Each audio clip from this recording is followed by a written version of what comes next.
नमस्कार दोस्तों, स्वागत है आप हमारे इस YouTube चैनल पर। इस वीडियो में हम जानेंगे कि कैसे हम टैलेंट, गुड लक और ग्रहों की दशा जैसी बातों को पीछे छोड़कर कठिन से कठिन स्किल को सीख सकते हैं और उसमें महारत हासिल कर सकते हैं। कुछ ऐसे प्रैक्टिकल रूल्स हैं जिनकी मदद से कोई भी व्यक्ति किसी भी क्षेत्र में सफल हो सकता है और मास्टरी के स्तर तक पहुंच सकता है। Discover your calling, the life's task. हम सब में एक आंतरिक शक्ति होती है जो सभी जीवित चीजों को बड़ा करती है और उनमें बदलाव लाती है। चलिए बात करते हैं लियोनार्डो डा विंची की, जो 15वीं शताब्दी के बहुत बड़े आविष्कारक और आर्टिस्ट थे। लियोनार्डो बहुत सारे कामों में जीनियस थे और वह यह मानते थे कि हम सब में एक आंतरिक शक्ति होती है जो इस ब्रह्मांड को चलाती है और हमें जीनियस बना सकती है। लियोनार्डो को बचपन में ज्यादा पढ़ाई करने का मौका नहीं मिला, लेकिन उन्होंने प्रकृति को बहुत अच्छे तरीके से ऑब्जर्व किया।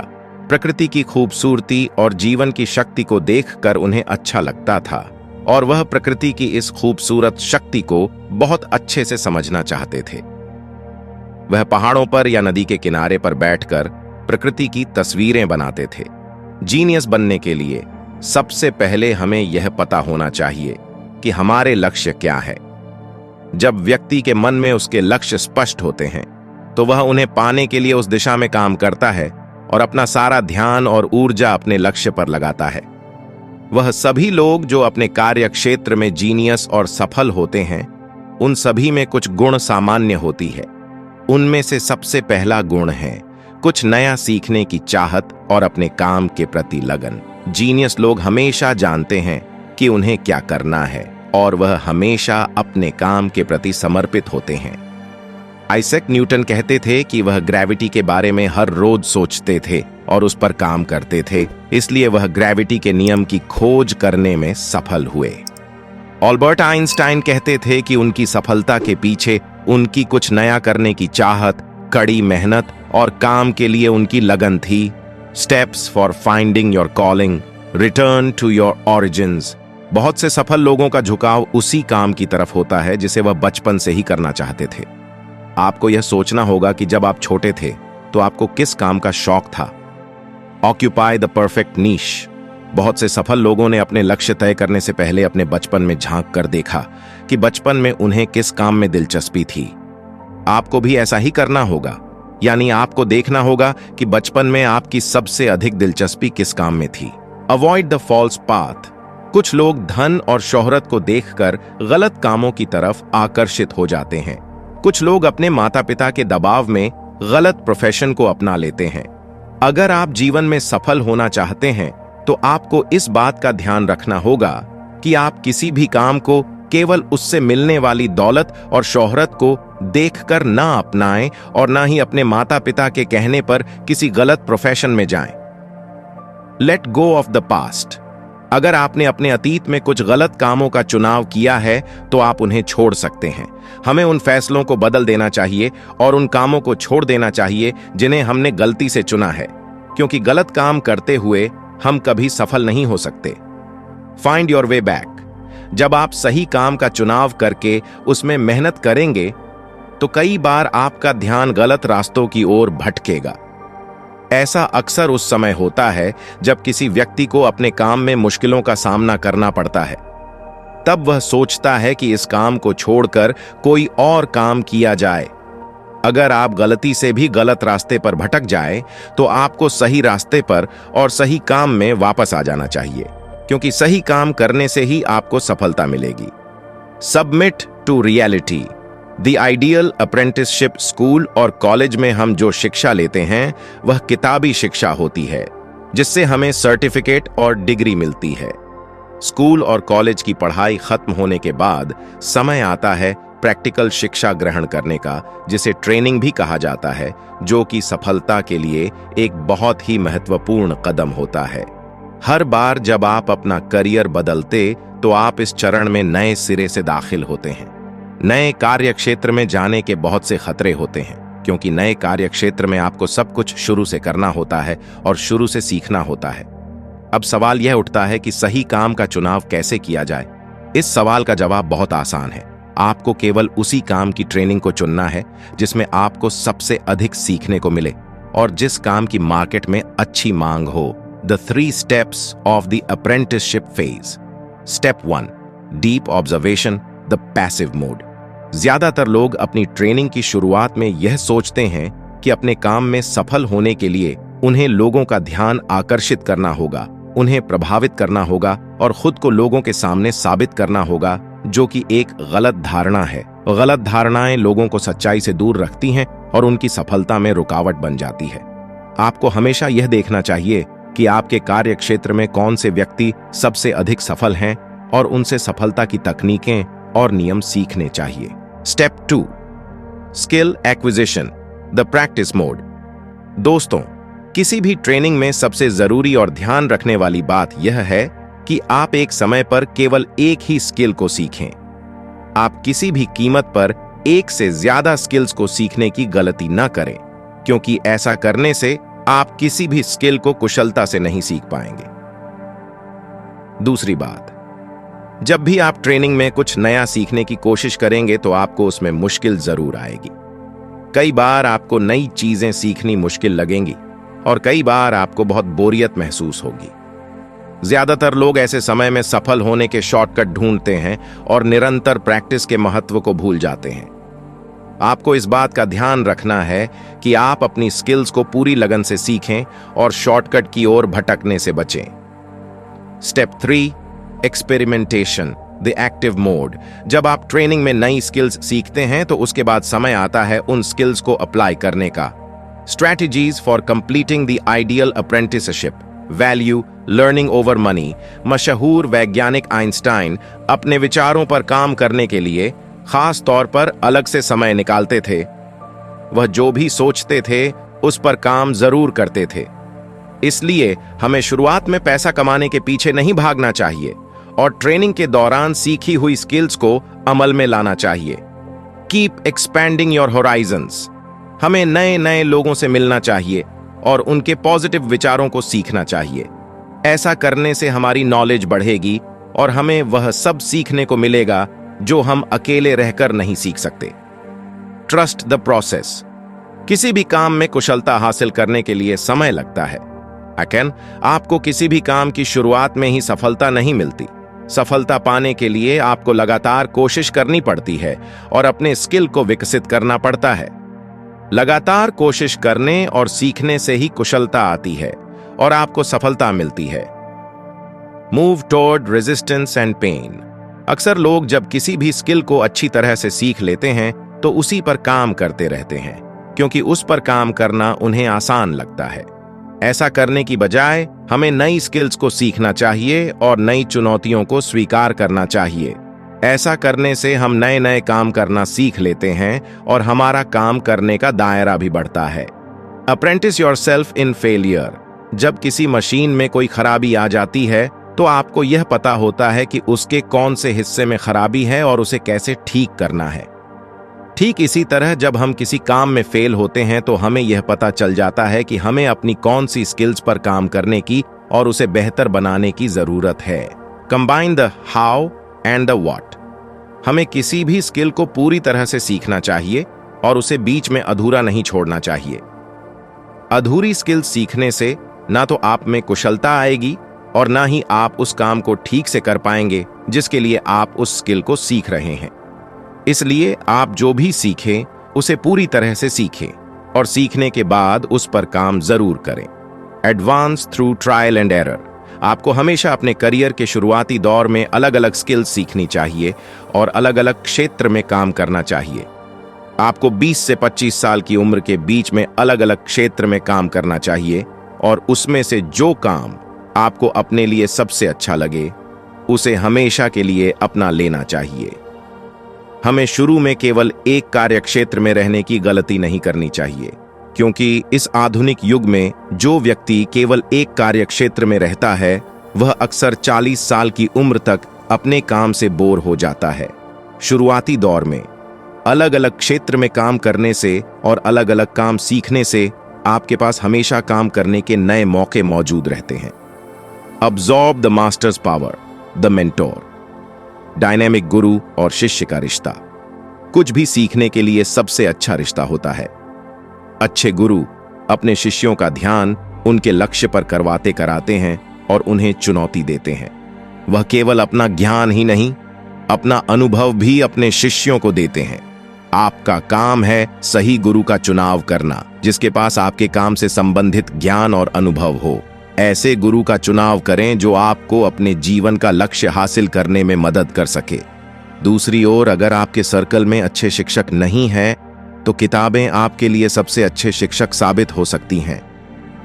इसलिए हमें हमेशा किताबें पढ़नी चाहिए और उनसे सीखते रहना चाहिए। Strategies for deepening the mentor. Dynamic, choose a mentor according to your needs and inclination. हमें अपनी जरूरतों के अनुसार अपने शिक्षक का चुनाव करना चाहिए। सही शिक्षक आपको सहारा देगा, आप में आत्मविश्वास जगाएगा और आपको सही दिशा दिखाएगा। आपको ऐसा शिक्षक ढूंढना होगा जो आपको वह सब दे सके जो आप पहले से ही पाना चाहते थे। Gaze deep into the mentor's mirror. शिक्षक आपको बताएगा कि आप अपने जीवन के कौन से हिस्सों में कमजोर हैं। वह आपको आपकी गलतियां बताएगा, इसलिए उसके द्वारा की जाने वाली आलोचना को स्वीकार करने के लिए तैयार रहें।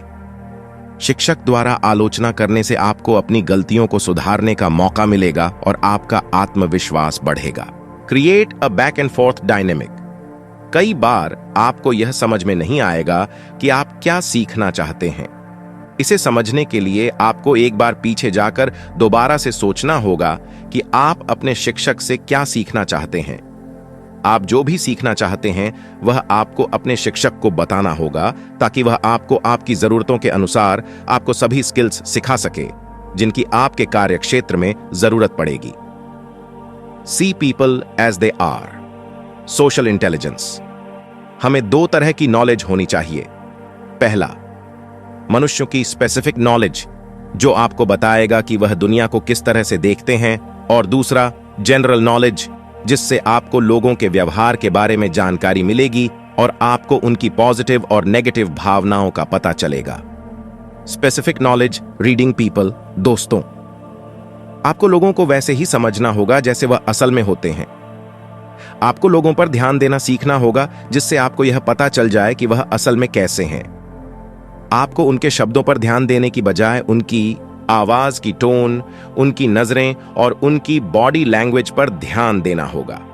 आप लोगों से ऐसे बात करें जिससे वह भावनाओं में बह जाए, क्योंकि इमोशनल होकर वह आपको अपने बारे में ज्यादा बताएंगे।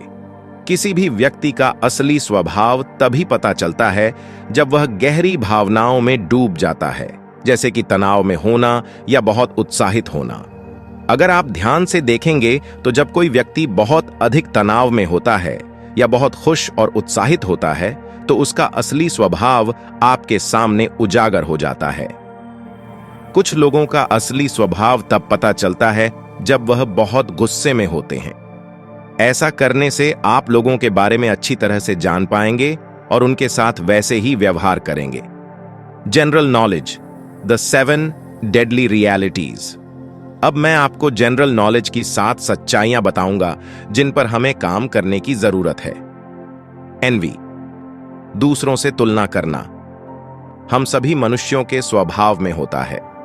हम अपने धन की तुलना, बुद्धि की तुलना, सफलता की तुलना और अपनी हैसियत की तुलना भी दूसरों से करते हैं। दूसरों को सफल होते देखकर लोगों के मन में जलन की भावना उत्पन्न होती है, जो हमारी सफलता में बहुत बड़ी रुकावट का काम करती है। इसलिए हमें लोगों के साथ अपनी तुलना नहीं करनी चाहिए और जलन की भावना से बचना चाहिए। कॉन्फॉर्मिज्म।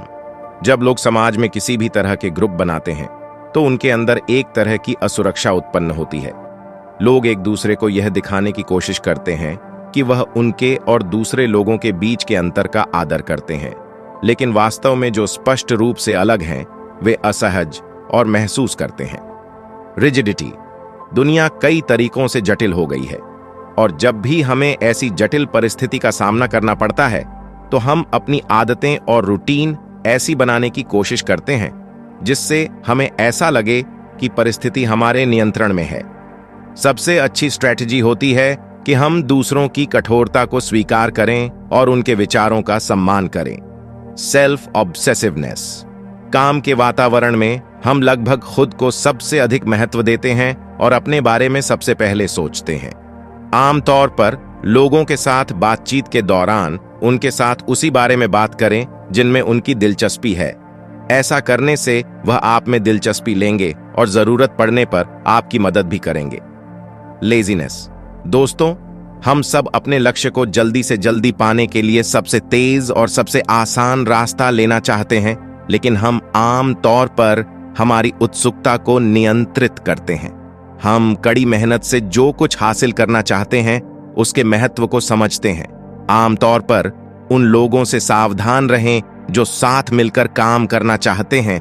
वे अक्सर ऐसे किसी व्यक्ति को ढूंढने की कोशिश करते हैं जो उनके लिए सारा मुश्किल काम कर सके, जिसका वह फायदा उठा सके। पैटेव। फ्लाइटीनेस। हम सोचते हैं कि हमारे ज्यादातर फैसले रैशनल या तार्किक होते हैं, लेकिन सच्चाई यह है कि हम अपने भावनाओं में बहकर हर काम करते हैं और उन्हीं भावनाओं से प्रभावित होकर हम अपने विश्वास बनाते हैं। कहने का मतलब यह है कि हमारी भावनाएं हमारी रैशनैलिटी से ज्यादा ताकतवर होती हैं और हमारे काम पर भावनाओं का ज्यादा प्रभाव पड़ता है। इसलिए हमें अपने भावनाओं पर नियंत्रण रखना चाहिए। Passive aggression. किसी भी प्रकार की पैसिव एग्रेशन या शांत गुस्से का मूल कारण डर है। इसलिए हमें अपने मन में किसी भी प्रकार का डर नहीं रखना चाहिए।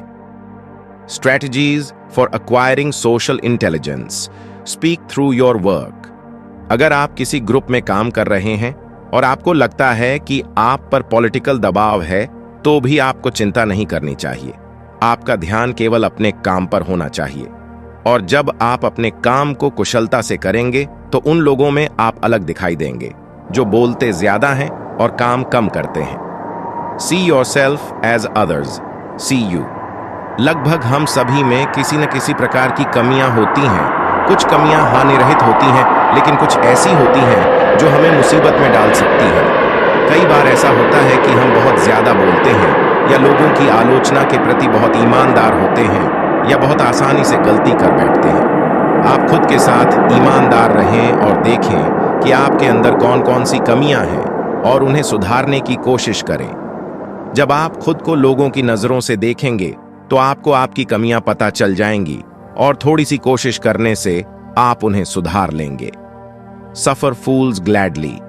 हम सब अपने जीवन में कभी ना कभी मूर्खता का व्यवहार करते हैं। ऐसे मौकों पर हम अपना आपा खो बैठते हैं। यह लगभग हर व्यक्ति का स्वभाव होता है। अपने अंदर की मूर्खता को देखने से आप दूसरों की मूर्खता को भी स्वीकार कर पाएंगे। ऐसा करने से आप दूसरों की मूर्खता पर मुस्कुराएंगे और उन्हें बदलने की कोशिश नहीं करेंगे। Awaken the dimensional mind, the creative active. आप जैसे जैसे अपने काम के बारे में सीखते हैं और अपने कार्य क्षेत्र के नियमों को अच्छी तरह से जानते हैं, वैसे वैसे आपका दिमाग पहले से ज्यादा सक्रिय हो जाता है और आप इस ज्ञान को अपनी जरूरतों और इच्छाओं के अनुसार उपयोग करने की कोशिश करते हैं। आपका लक्ष्य अपने सबकॉन्शियस माइंड को सक्रिय करना है ताकि आप अपने स्किल को बेहतर कर सकें और आगे बढ़ते रहें और नई नई चीजें सीखते रहें। Step 1, the creative task. आप जिस काम को भी करने के लिए चुनते हैं, आपके अंदर उसे करने का उत्साह होना चाहिए। यह आप पर निर्भर करता है कि आप अपनी ऊर्जा कहां पर केंद्रित करते हैं। जिस काम पर आप अपना सारा ध्यान और ऊर्जा केंद्रित करेंगे, वह आपके लिए आसान हो जाएगा। Step 2, creative strategies. Cultivate negative capability. अपने काम के दौरान आपको बहुत सारे समस्याओं और अनिश्चितताओं का सामना करना पड़ता है, इसलिए उन्हें सहने और निपटने करने के लिए उन्हें अच्छी तरह से जानें ताकि समय आने पर आप उनके लिए पहले से ही तैयार रहे। Allow for serendipity. अपनी सामान्य दिलचस्पी और अपने कंफर्ट जोन से बाहर निकले। अपने मन में नए विचारों को विकसित करें और जल्दबाजी में किसी भी बात का परिणाम निकालने की गलती ना करें। हर समय अपने साथ एक नोटबुक रखें और उसमें नए विचारों को लिखें। Alter your perspective. किसी भी विषय या समस्या को अलग अलग नजरिए से देखने की कोशिश करें। किसी भी समस्या के बारे में देखें कि उसमें क्या अजीब है, उसमें क्या है और क्या नहीं है। अलग अलग नजरिए से देखने पर आपको किसी भी समस्या के बारे में ज्यादा जानकारी मिलेगी और आप उसके बेहतर हल ढूंढ पाएंगे। Revert to primal intelligence. भाषा से परे सोचने की कोशिश करें। जिन चीजों को शब्दों में बयान नहीं किया जा सकता उनको विजुअल लैंग्वेज, मॉडल या चित्रों के जरिए समझने की कोशिश करें। Step 3, the creative breakthrough, tension and insight. जब आप किसी भी काम को करते हैं तो एक समय ऐसा होता है जब तनाव अपने ऊंचे स्तर पर पहुंच जाता है। ऐसे समय पर आपको काम से ब्रेक लेना चाहिए और थोड़ा आराम करना चाहिए। फिर आप उसे छोड़कर थोड़ी देर के लिए कोई और काम भी कर सकते हैं। तनाव की परिस्थिति में ब्रेक लेने से आपको किसी भी समस्या का हल ढूंढने और काम को पूरा करने का रास्ता मिल जाता है। कई बार हम सोचते हैं कि हमारे काम को पूरा करने के लिए हमारे पास बहुत अधिक समय है। ये भावना हमारे दिमाग पर एक गहरा प्रभाव डालती है। हमारा ध्यान बंट जाता है और विचार फैल जाते हैं। काम में हमारी इंटेंसिटी कम हो जाती है और काम करने की गति में भी कमी आ जाती है, जिसके कारण दिमाग का अपने ऊंचे स्तर पर सोचना मुश्किल हो जाता है। Strategies for the creative active phase, the authentic voice. जो कोई भी व्यक्ति तकनीकों को सीखने में, अपने क्षेत्र में विशेषता हासिल करने में 10 साल लगाएगा, वह मास्टरी हासिल कर पाएगा और कुछ अनोखा बना पाएगा। The fact of great yield. 20 अलग अलग आइडियाज पर काम करने से बेहतर है कि किसी एक आइडिया को लेकर उसके 10 अलग अलग तथ्यों के बारे में जानकारी ली जाए। Mechanical intelligence.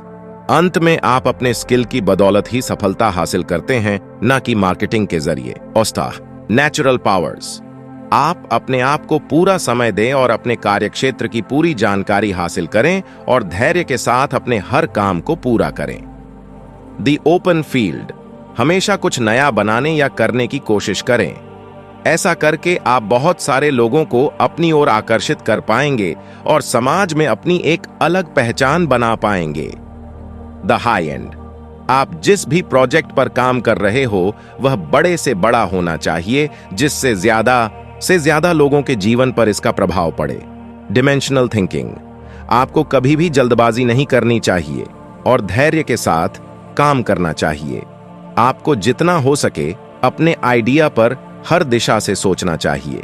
इस प्रक्रिया में आपके काम से संबंधित बहुत सारे रहस्य अपने आप ही आपके सामने आ जाएंगे।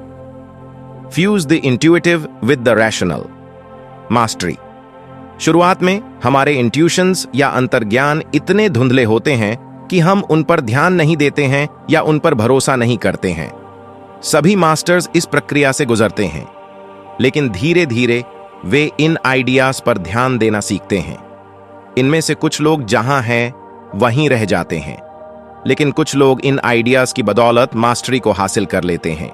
Strategies for attaining mastery. Connect to your environment.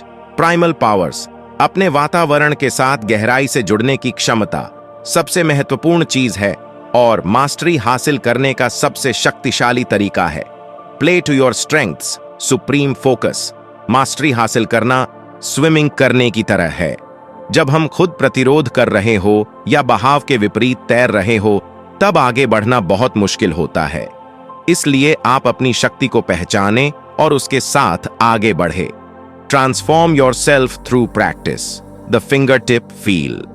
यदि आप एक कठिन स्किल सीख रहे हैं, जैसे कि एक जेट प्लेन उड़ाना इत्यादि, तो उसके लिए हमें एक के बाद एक छोटे छोटे स्किल्स में मास्टरी हासिल करनी होगी।